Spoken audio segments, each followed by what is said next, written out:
Excellent. Back. I'm not sure by popular demand or not, but I'm back. Welcome everybody to the review of our ASO sessions. So who are we? What we are? Okay, so we are the Number Resource Organization Number Council. What do we do? We are the Number Resource Policy Advisory Body to the NRO. What do we consist of? So we're supposed to be, and I'll come to this in a few minutes. We're supposed to comprise of 15 members. That's 3 from each region, 2 elected by the community, and 1 board-appointed person. The term of office differs to each RRR, although most RRRs are roughly about 3 years. What do? We advise the ICANN board. We oversee global policy development.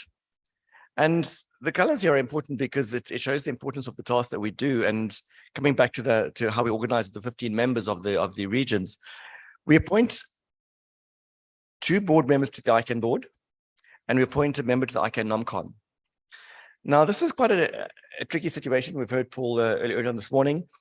And I'll talk to it in a few minutes.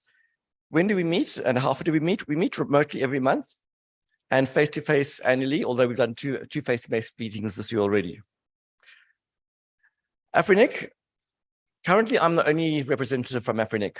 Unfortunately, when I joined my tenure in 2021, Wafo, who was the board appointee member, decided to join AFRINIC as a staff member, and therefore could no longer represent the community. And due to not having a board properly, they couldn't elect a new member. 2021, 2022, Mike Silver was the other community elected representative. His term ended last year, so that left only me. Now, the problem with this is my term ends in December this year.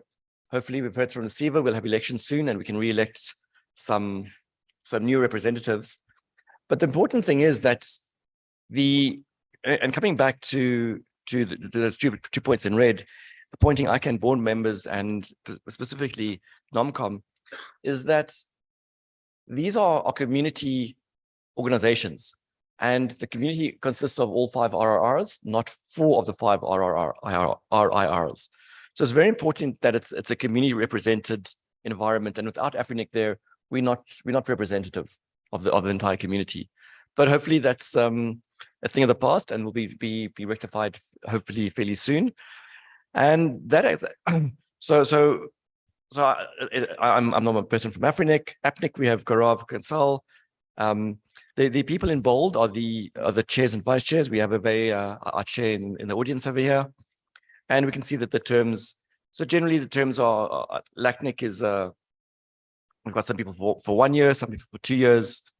Depending on whether they are board appointees or community appointees.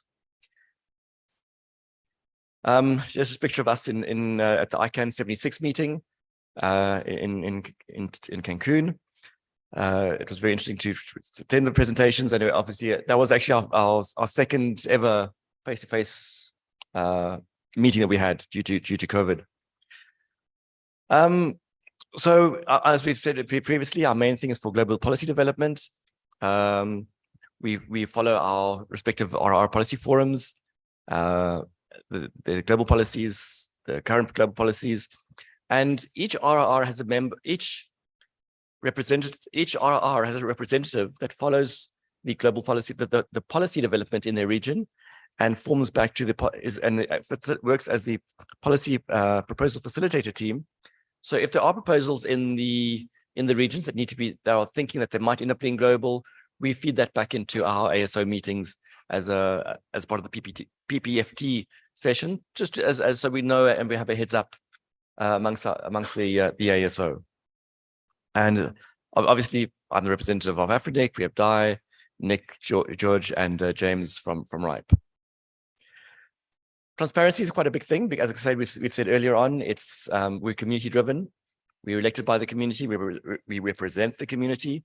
So we're transparent. Everything is open to observers. Our annual face-to-face meeting, and we do get observers in our meetings. both at the face-to-face and in our monthly online meetings. So we had, as you said, we had the Cancun at the ICANN 76 meeting and at APNIC 56 earlier on this month and in Kyoto. We have the mailing list, the AC Discuss, which again is open and it's archived, so anyone can be a member of that. Our monthly teleconference that we said is also open. That's generally on the first Wednesday of every month. And you can see our calendar over there. And we produce an annual review, transparency review, just to show that everything is open and publicly accessible. The only meetings that aren't publicly open to observers is when we're discussing elections. Obviously, when the board member elections, we discuss things about the candidates, and that, for obvious reasons, cannot be public. So therefore, we do close the public meetings for that, and we carry on in a private session. The current ASO/AC appointments, we have Alan Barrett from Afrinic. He's in seat 9, and his term ends next year. We have Christian Kaufman. He's from RIPE, and he ends in 2025. And Brajesh is the NOMCOM term, and his term's ending at the end of this year as well. So we have some election work to do for coming up for next year. I started off by saying that Afrinic represented a bit of a risk to the organization because we designed to have 15 members, and a lot of our policies required us to have all members for voting and decision-making processes.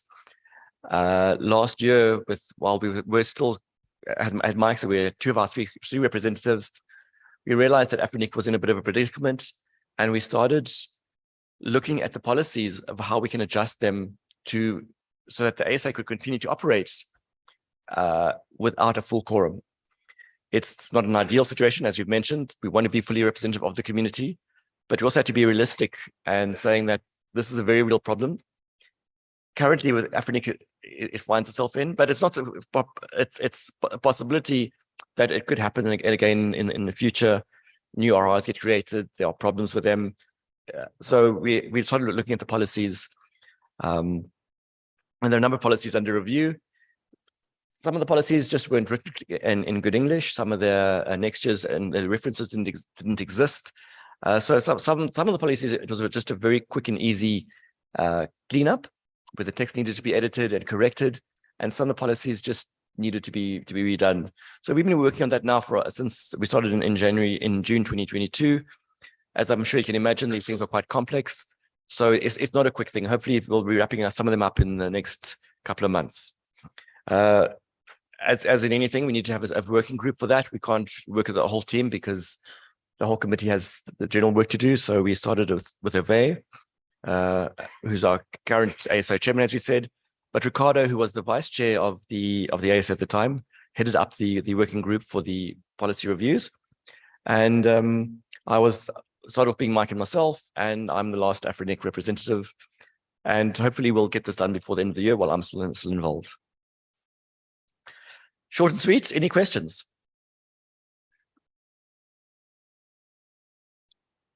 Our chair is coming up to ask a question. Hello everyone, rebonjour à tout le monde. So avec Clément, so this time with the hat of chair of the ASO/AC. So thank you, Saul, for your very clear and transparent presentation. 2 things I wanted to underline. So you spoke about the problematic of not having a opposition field specifically from the Afrinic region. So you are the last one, and thank you for your very hard work this year in the council. So you said about the consequences of not having 15 members in the council.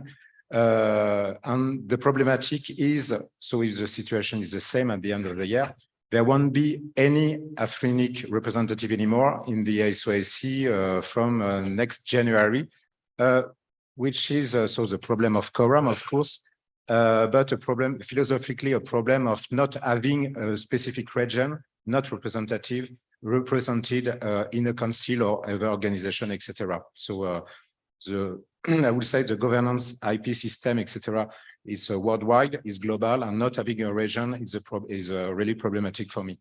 So that's the first thing. And the second one, you spoke about, so our representative in the ICANN board, so for the seat 9 and the seat 10. So we have started the process to reappoint somebody to the seat 9, which is currently filled by Alan Barrett. So the process has started. So for 90 days, as I can remember, Herman can confirm. So there's a possibility for somebody from the community to appoint for this position. So I encourage so somebody who is interested to. Nominations aren't closed yet. Sorry? The nominations are not yet closed. No, absolutely not. So it just started.